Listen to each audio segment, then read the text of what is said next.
Selamat pagi Bapak Ibu Saudara yang dikasih di dalam nama Tuhan Yesus. Puji Tuhan, dalam kondisi pandemi yang belum selesai ini, banyak dari kita berusaha untuk menaikkan imun diri kita masing-masing. Nah, kita mulai minum jamu, kita mulai minum vitamin, kita berolahraga, makanan-makanan yang sehat kita makan, kita juga berjemur, tujuannya supaya diri kita sehat dan imun kita juga naik. Dan bukan hanya tentang makanan, tentang sesuatu yang kita konsumsi, tapi para ahli juga menyampaikan bahwa kita harus juga bergembira, bersuka cita. Supaya apa? Supaya imun kita naik. Karena ketika seorang bersuka cita, maka ada keluar hormon endorfin yang keluar. Dan hormon endorfin ini yang akan membuat imun tubuh menjadi naik. Nah, Bapak Ibu Saudara-saudara, ketika manusia berusaha untuk bersuka cita, agar hormon ini dilepaskan, ada banyak cara yang dikerjakan. Mulai dari mereka melakukan rekreasi, mulai nonton, mulai melakukan hobi dan segala macamnya. Tujuannya apa? Adalah tujuannya supaya imunnya bertambah. Ketika bersuka cita, ketika bergembira, imun itu naik dan kesehatan itu juga naik. Nah, saudara-saudara, apa yang dipikirkan para ahli bahwa sukacita mampu melepaskan hormon endorfin?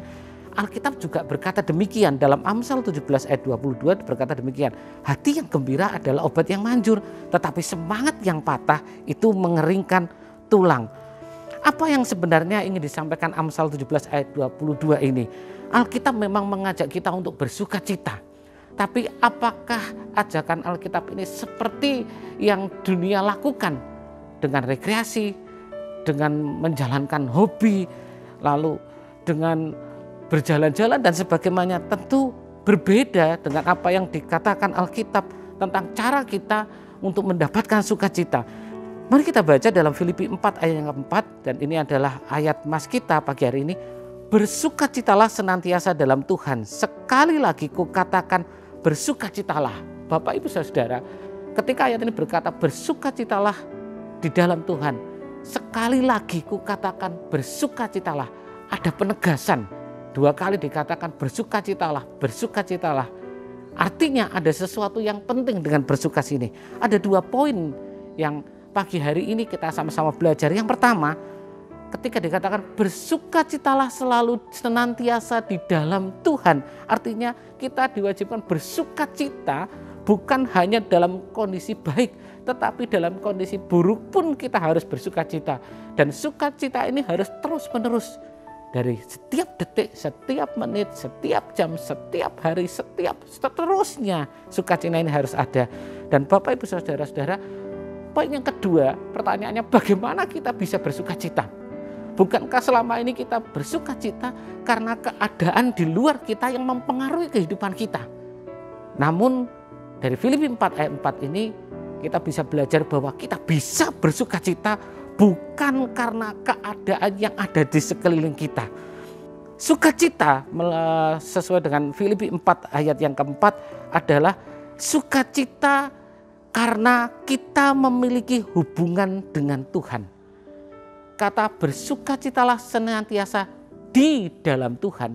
Kata dalam itu berbicara tentang hubungan. Kalau saudara-saudara perhatikan dalam terjemahan bahasa Indonesia masa kini, saya akan bacakan.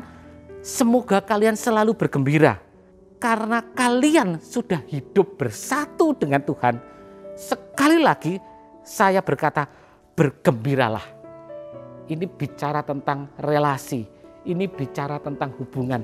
Sukacita yang terjadi karena ada hubungan dengan Tuhan. Maksudnya seperti apa? Kalau boleh saya ambil contoh Bapak Ibu, seperti orang yang sedang jatuh cinta. Ketika orang jatuh cinta, maka keadaan sekelilingnya tidak mempengaruhi perasaan yang mereka alami.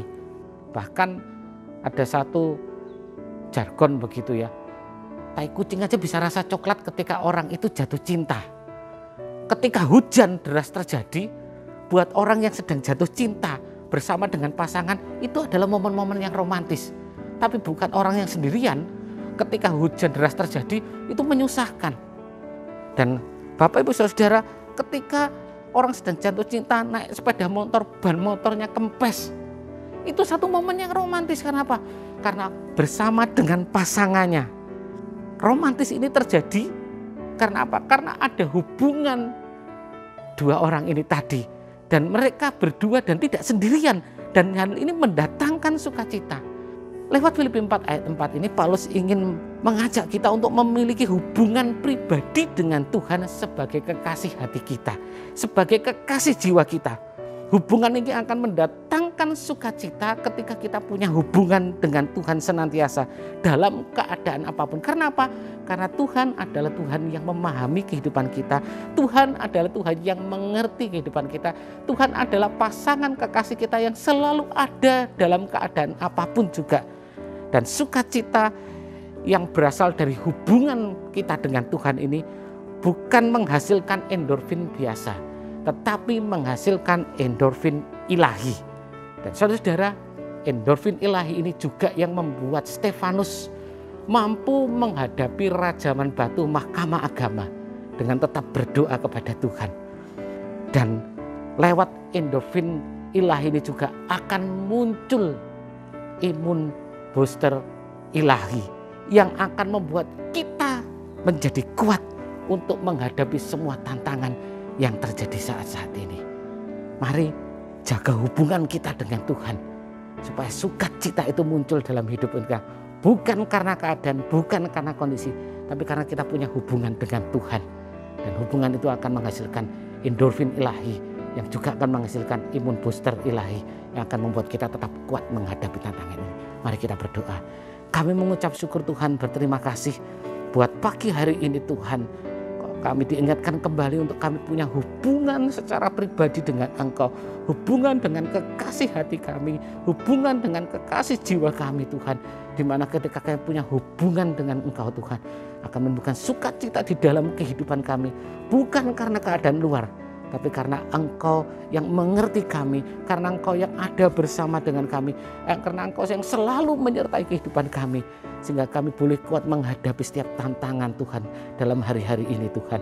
Terima kasih, berkati kami Tuhan, berkati Tuhan sidang jemaat-Mu Tuhan yang mungkin saat ini sedang ada dalam masalah Tuhan, sedang ada masalah, baik itu masalah ekonomi Tuhan, masalah kesehatan Tuhan, tolong Tuhan Engkau menjagai mereka, Engkau memberkati mereka Tuhan. Kami juga Tuhan berdoa untuk bangsa ini biar Tuhan menolong Tuhan supaya bangsa ini juga boleh Tuhan mengatasi pandemik ini Tuhan segera berakhir Tuhan. Terima kasih Tuhan, kami serahkan aktivitas kami sepanjang hari ini ke dalam tangan Tuhan. Tuhan tetap menyertai kami, Tuhan tetap melindungi kami. Di dalam nama Tuhan Yesus kami ucap syukur berdoa, haleluya, amin.